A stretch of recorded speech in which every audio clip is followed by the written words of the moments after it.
Bonjour à tous, nous nous retrouvons pour un nouvel épisode de Solutrans en air. La flambée du prix du gasoil risque de plonger le secteur du transport routier dans une crise sans précédent, avec notamment des répercussions sur les coûts d'exploitation des entreprises. Florence Berthelot, bonjour. Bonjour. Alors vous êtes déléguée générale de la FNTR qui a tiré la sonnette d'alarme très tôt face à cette envolée du prix du gasoil. La situation des entreprises de transport aujourd'hui? Elle est très compliquée. On est déjà à la 3e semaine de crise. Le gouvernement a annoncé des mesures qui nous paraissent largement insuffisantes pour alléger la trésorerie des entreprises qui est exsangue dans certaines entreprises très fragiles. Il n'y a même plus de quoi aujourd'hui payer le carburant pour effectuer les transports. Donc il y a une très grande inquiétude qui monte, en parallèle d'une certaine colère de ne pas être entendu à la juste mesure des alertes que nous portons depuis plus de 3 semaines. Alors, nous reviendrons dans un instant avec vous, justement, sur ces mesures ou mesurettes, on verra, on en reparlera. Alexis Giret, bonjour. Bonjour Hervé. Alors, le CNR suit, selon sa mission, le prix du gasoil. En tant qu'observatoire, on peut parler de hausse record du prix du gasoil? Oui, la hausse a été extrêmement forte dès le début du mois de mars. Le CNR a fait d'ailleurs quelques enquêtes supplémentaires pour avoir un pas hebdo de façon à vraiment suivre. En cas de volatilité importante, il faut regarder plus souvent pour ne rien louper. Et on a, alors en niveau, on est arrivé autour, en 3e semaine, je n'ai pas encore le résultat de la 4e semaine, en 3e semaine, la semaine dernière, on était arrivé autour d'un 80 hors TVA à la cuve. Ça a déjà été plus haut. En 2022, on avait atteint, était légèrement plus haut, et en octobre, on a eu des moments à plus de 2 euros. En revanche, ce qui est inédit, c'est la vitesse.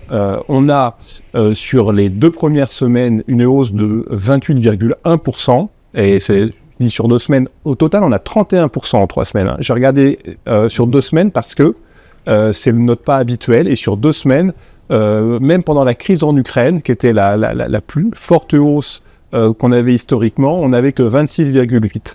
Voilà. Donc une hausse comme ça sur 18% une semaine, 28,1 sur 2 semaines, c'est ce qu'il y a de plus rapide dans notre historique. Et bien sûr que la vitesse de hausse compte aussi pour les entreprises. Alors l'une des premières mesures qui ont été prises, notamment dans ce contexte sous tension pour les transporteurs, a été notamment de communiquer bimensuellement le prix du gasoil. C'est en raison de ce contexte difficile, tendu?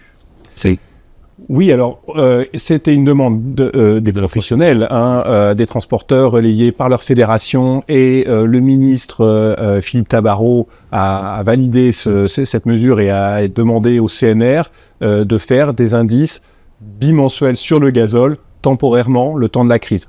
Ça a vocation à faciliter une facturation plus fréquente. Les entreprises sont en général sur une facture mensuelle, et là il y a un enjeu de trésorerie pour les transporteurs, Florence Berthelot l'a bien expliqué, et une des façons pour recouvrer de la trésorerie, c'est de faire une facture dès le milieu du mois. Voilà. C'est pas forcément facile contractuellement, il y a d'autres questions. Qui c'est la responsabilité du CNR, mais peut-être que les fédés ont aussi des recommandations à faire pour ces choses-là. Et alors, si elles peuvent faire une facture bimensuelle pendant ce temps de crise, eh bien, elles pourront aussi mettre un pied de facture afin de recouvrer toute la hausse. Voilà.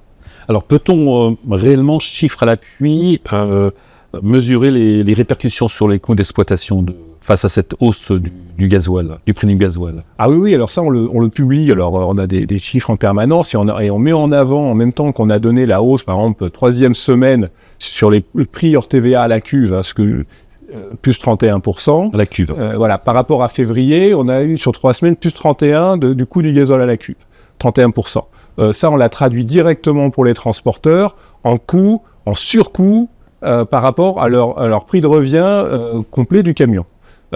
Et on les a affichés, ces chiffres-là, je les rappelle.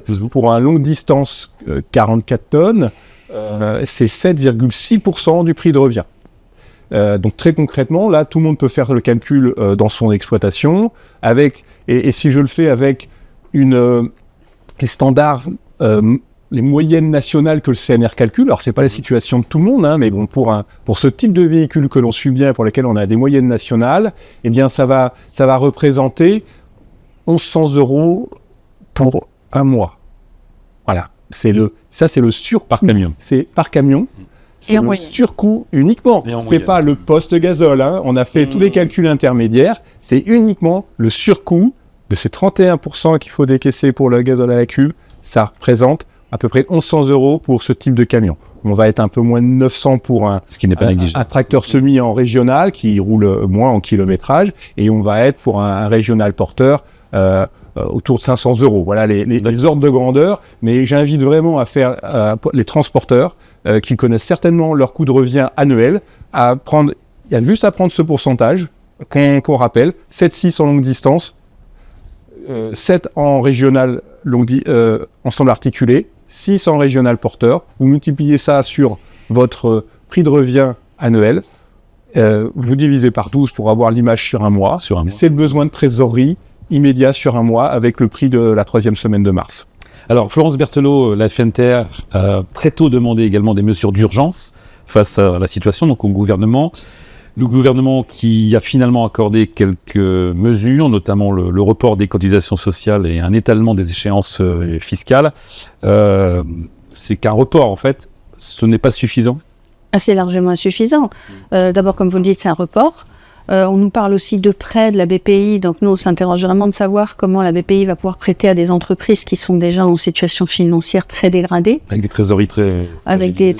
trésoreries très fragilisées. Donc je pense que le gouvernement, alors ce qui s'entend, dit nous ce qu'on veut faire c'est aider le temps que vous puissiez répercuter les surcoûts du mars, comme l'a dit Alexis Giret, sur les factures de mars, donc qui vont être envoyées le 31 mars, qui auront un délai de paiement de 30 jours dans le meilleur des cas, et donc on sera peut-être payé au mois de mai.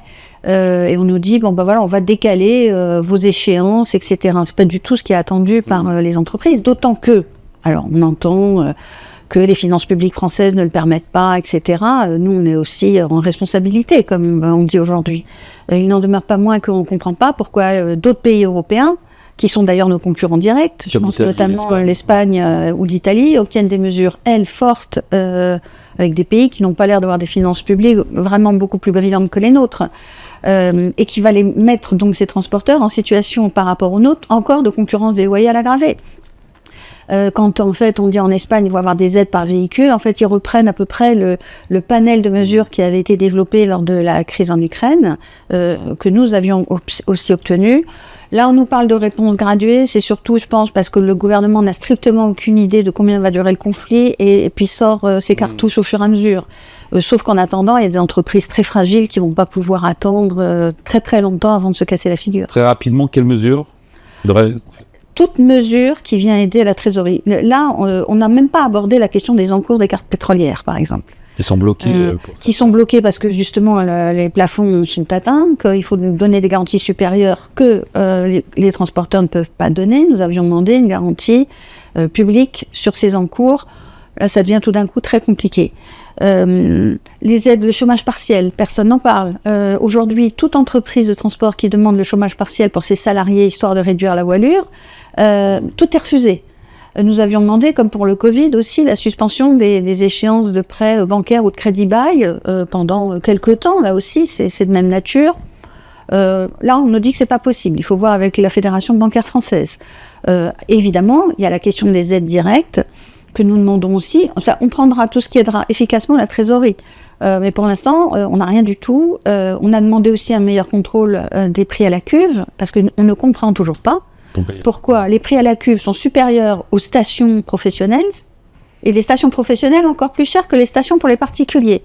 On nous parle de contrôle, le contrôle dont on a beaucoup parlé, parce qu'il y a beaucoup de com dans tout ça, c'est de vérifier si le prix affiché correspondait au prix à la pompe. Je pense que tout le monde est vraiment enchanté par l'efficacité de ces contrôles qui n'apportent aucune réponse ni aux citoyens ni aux professionnels sur cette flambée soudaine, alors que ce qui est mis sur le marché aujourd'hui n'a pas été acheté au prix de 30% supérieur.